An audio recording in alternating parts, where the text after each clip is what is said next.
La agenda económica PM de este martes muestra que el cobre puede estar levemente por sobre o levemente por debajo de los $6 la libra. Eso es lo que se espera suceda de aquí a los próximos meses. Bueno, este nivel de precio absolutamente récord impulsa a que se incentive que se retomen los proyectos de pequeña y mediana minería. No solo eso, también a este mismo sector, por ejemplo, le permite pagar deudas con Enami por el procesamiento del cobre, tal como lo explica Christine François.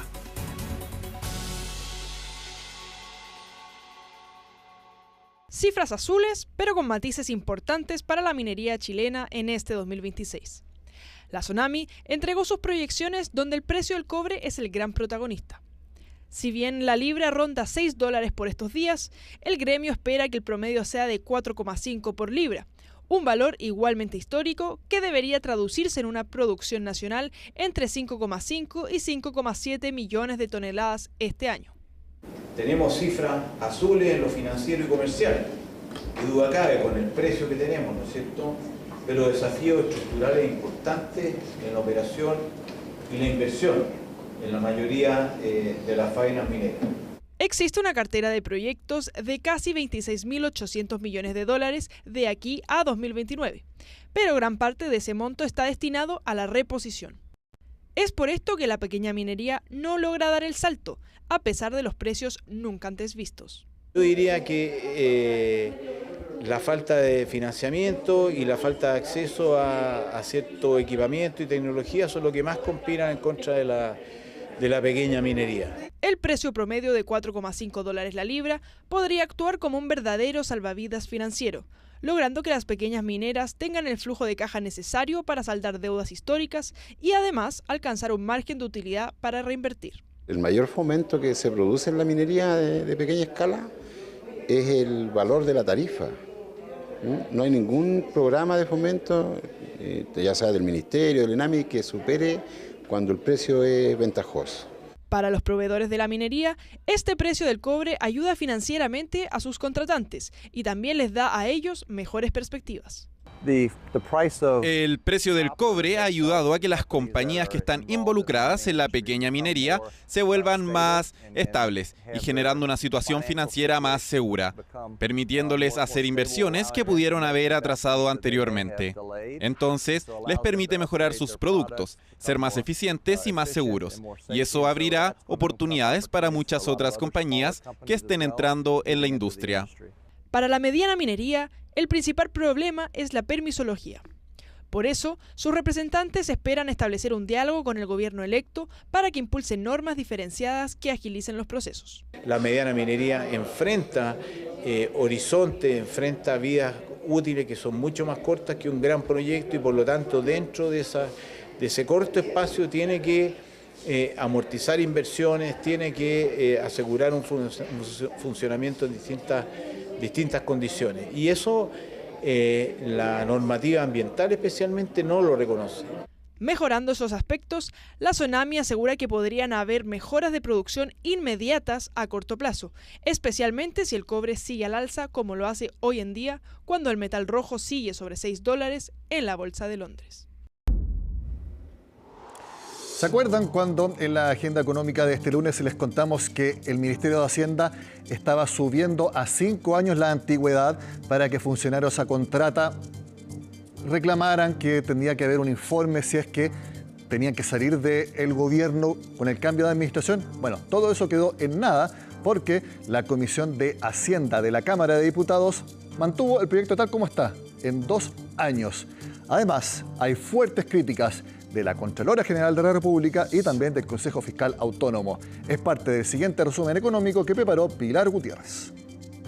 La Comisión de Hacienda de la Cámara aprobó el monto de reajuste al sector público. Sin embargo, la Contralora realizó duras críticas al proyecto en una larga exposición donde comentó, entre otros temas, que no hay antecedentes suficientes para validar el gasto que contempla la iniciativa. Además, se refirió a la situación que enfrenta el empleo público. Lo cierto es que el efecto concreto y práctico es que afecta esto directamente a la carrera funcionaria, porque los funcionarios que han estado haciendo esa carrera pueden ser preteridos, saltados de manera oblicua, por terceros que son ajenos a la administración o que han ingresado hace muy poco, que pueden acceder a cargos de mucho mayor grado en desmedro del resto de los funcionarios públicos que se han desempeñado por largos años en la institución. Esto en relación a la norma que se ha calificado como amarre al endurecer las condiciones para los despidos de personal público, donde los funcionarios podrían reclamar la legalidad de un despido. Si bien el gobierno propuso modificar el derecho a reclamo para personas con 5 años de labores y abordar las críticas, finalmente quedó fijado el plazo original de 2 años. En la instancia, el Consejo Fiscal Autónomo también alertó que para costear el reajuste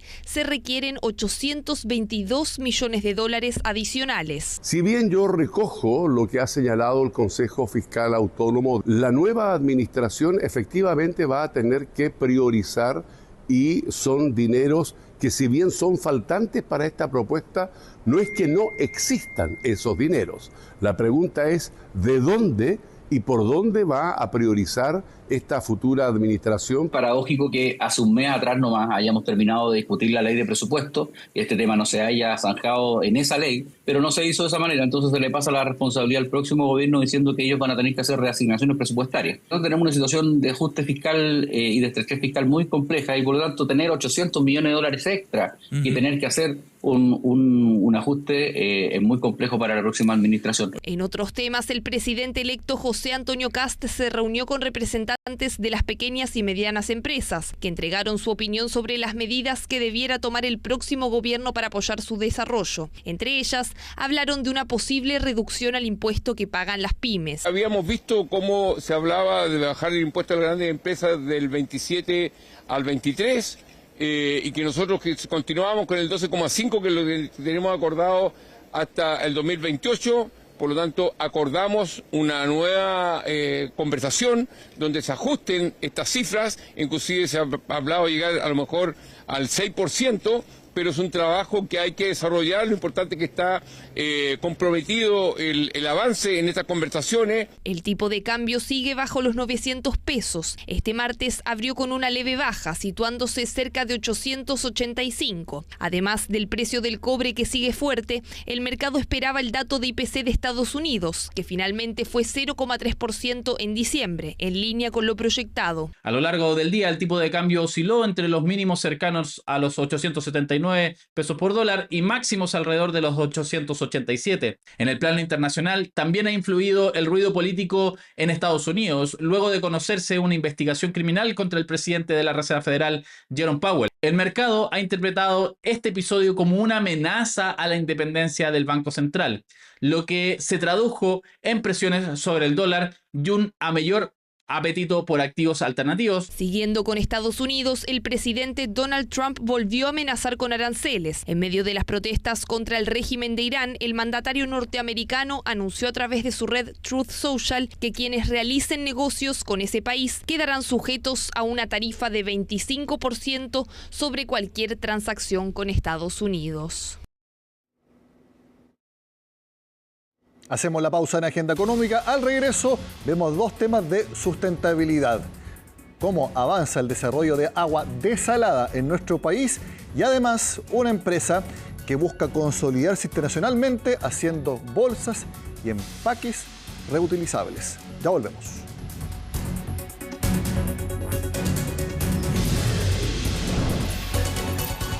En el norte de Chile hay ciudades enteras como Tocopilla que utilizan el agua desalada para consumo humano. Bueno, esa tecnología se está masificando más hacia el centro del país. De hecho, Esval, que es la sanitaria de Valparaíso, tendrá agua desalada para las personas con una alianza con Aguas Pacífico, tal como lo vemos en el siguiente informe. Valparaíso enfrenta uno de sus escenarios más críticos producto de la sequía prolongada que afecta a la zona central del país.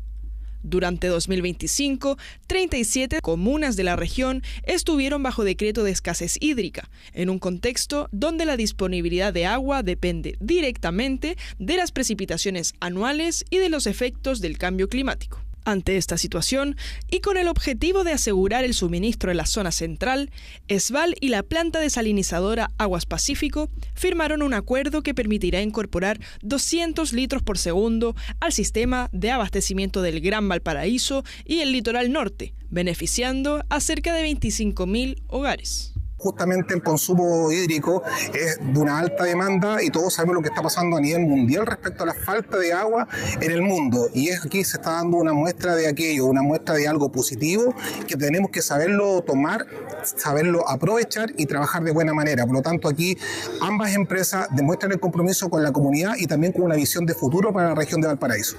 El agua será obtenida desde la bahía de Puchuncaví, donde Aguas Pacífico desalina y desmineraliza el recurso, el cual posteriormente será entregado a ESVAL, que realizará una inversión de 6.000 millones de pesos para procesar y distribuir el agua potable a toda la zona de cobertura. La tranquilidad se consigue a base de inversiones que hemos hecho durante los últimos años para interconectar todos nuestros sistemas, para buscar la máxima eficiencia y, por supuesto, para buscar fuentes que sean robustas y que no dependan del tiempo. El contrato tendrá una duración de 20 años y se espera que el suministro esté disponible para el 2028, el cual producirá un alza en las tarifas del agua en promedio de 5 a 6% en la región. Esta planta en particular tiene un pequeño incremento tarifario, pero que se va a dar una vez que entre en operaciones y que se esté distribuyendo, pero ya está tarificado. Es un pequeño incremento tarifario para la región de Valparaíso. Con este acuerdo, la planta desalinizadora logra cumplir su objetivo de ser la primera planta multipropósito de la zona norte del país, destinando 25% de toda su producción al consumo humano sin generar impacto ambiental en la zona de sacrificio. Esta planta no emite ningún gas, no tiene chimeneas, acá no se produce ninguna combustión, ninguna reacción química, entonces no hay chimeneas, opera con energía renovable, por lo cual impacto tiene ninguno. Aguas Pacífico iniciará sus operaciones a mediados de este año, con una capacidad de 1.000 litros por segundo, con la proyección de ampliar su capacidad total hasta los 2.000 litros por segundo en el futuro. En los últimos años, todos nos hemos acostumbrado a utilizar las bolsas reutilizables. Bueno, hay una empresa chilena que va a invertir millones de dólares para consolidar su presencia tanto en Chile como también en Perú y México. Vamos a hablar al respecto con Marco de la Cerda, que es gerente general de Unibag, a quien vemos en pantalla. Marco, gracias por estar en Agenda Económica. Nicolás, buenos días. Muchas gracias por la invitación. A ver, cuéntanos un poco de la historia de Unibag, partiendo en nuestro país y que ahora se ha consolidado también en Perú y en México. Así es. Bueno, Unibag parte en el año 2013 como la primera fábrica de bolsas reutilizables con una tecnología que en ese momento era bastante novedosa, de sellado por ultrasonido, bolsas sin costura, con una tecnología que te permite fabricar un producto totalmente automatizado.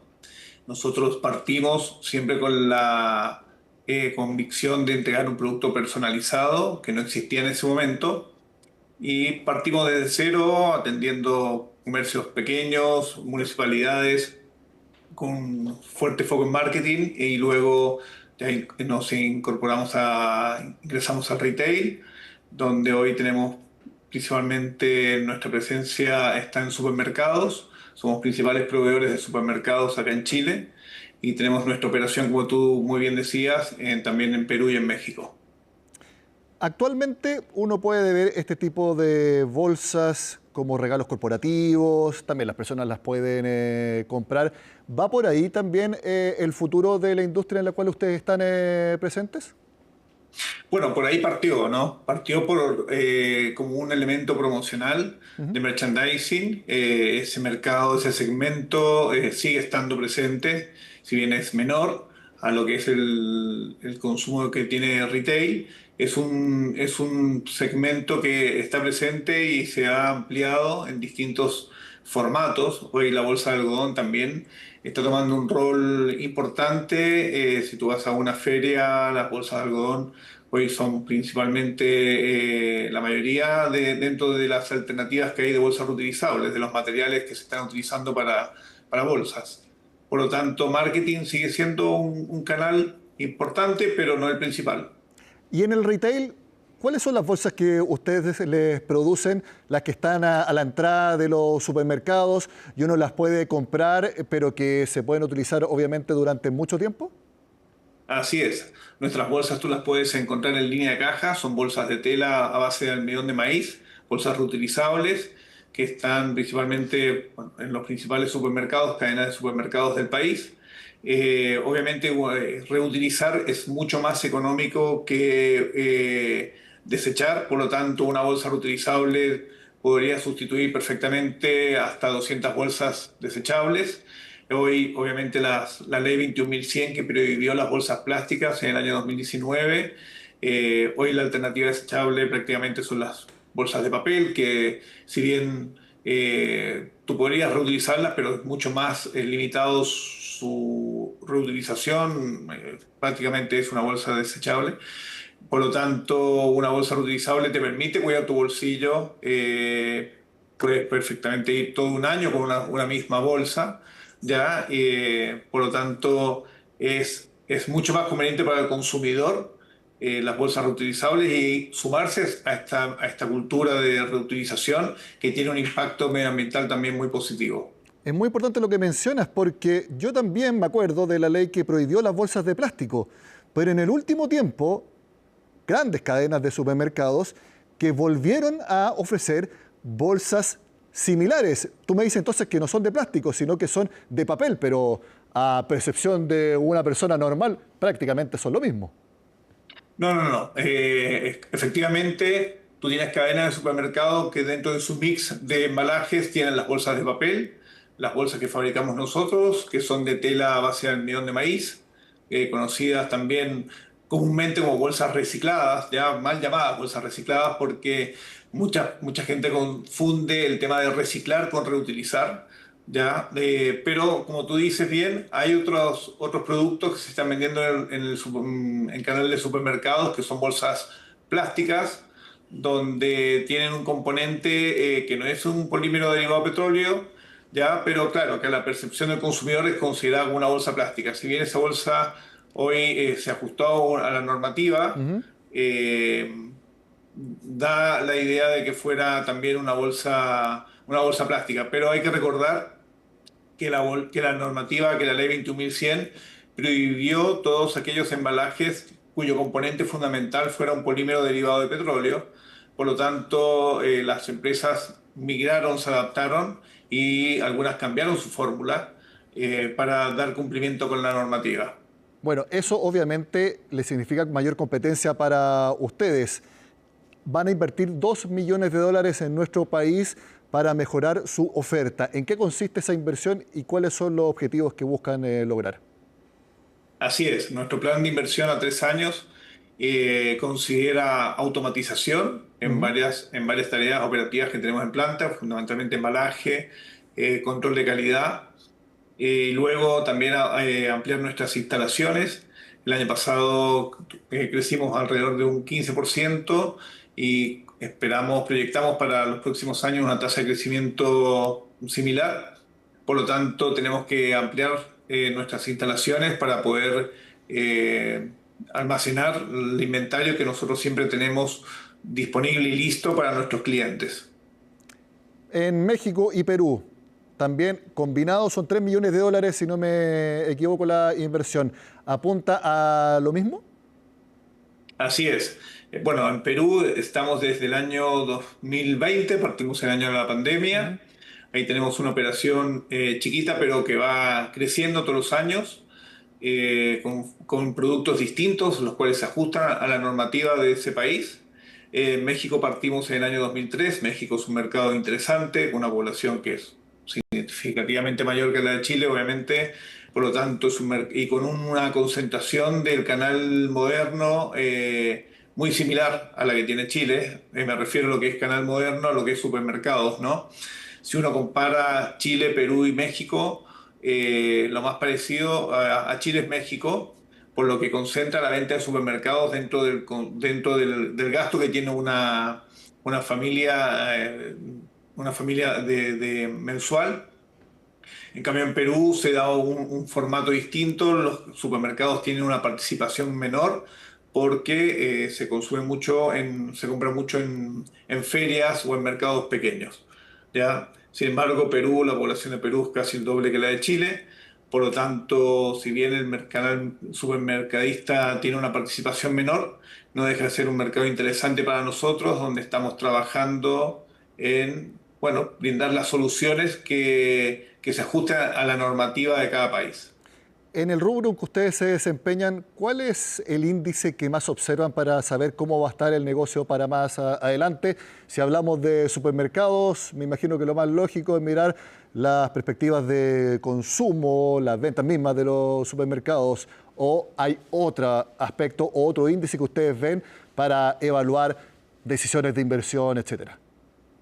Así es, obviamente que el consumo es sumamente importante. Somos un producto de consumo masivo, por decirlo de alguna manera, un producto que nadie va a buscar al supermercado, pero que muchos se llevan, porque somos una solución al momento de encontrarte tú a nivel de caja y poder buscar alguna alternativa para transportar tus alimentos o tus productos a tu casa. Ahí estamos presentes. Y en eso estamos trabajando fuertemente también en nuestra presencia en el punto de venta.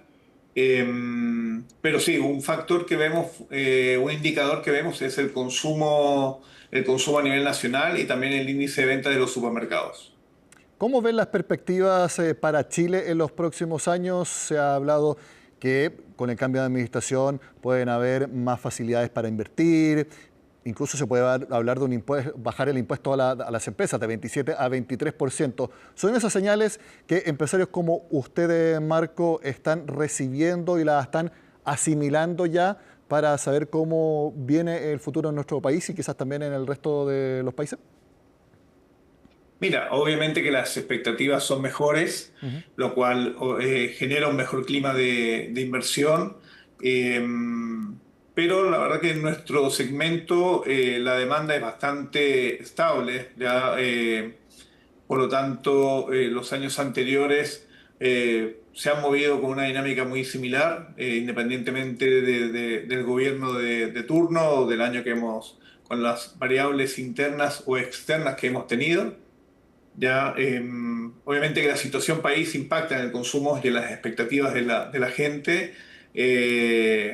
2021, un año donde hubo obviamente mucho consumo debido a los retiros, ¿cierto? Eso impactó fuertemente en todos los rubros, no solamente en el nuestro. Por lo tanto, nosotros vamos muy de la mano de lo que es el desarrollo país y el consumo que se va dando según la situación económica y las expectativas.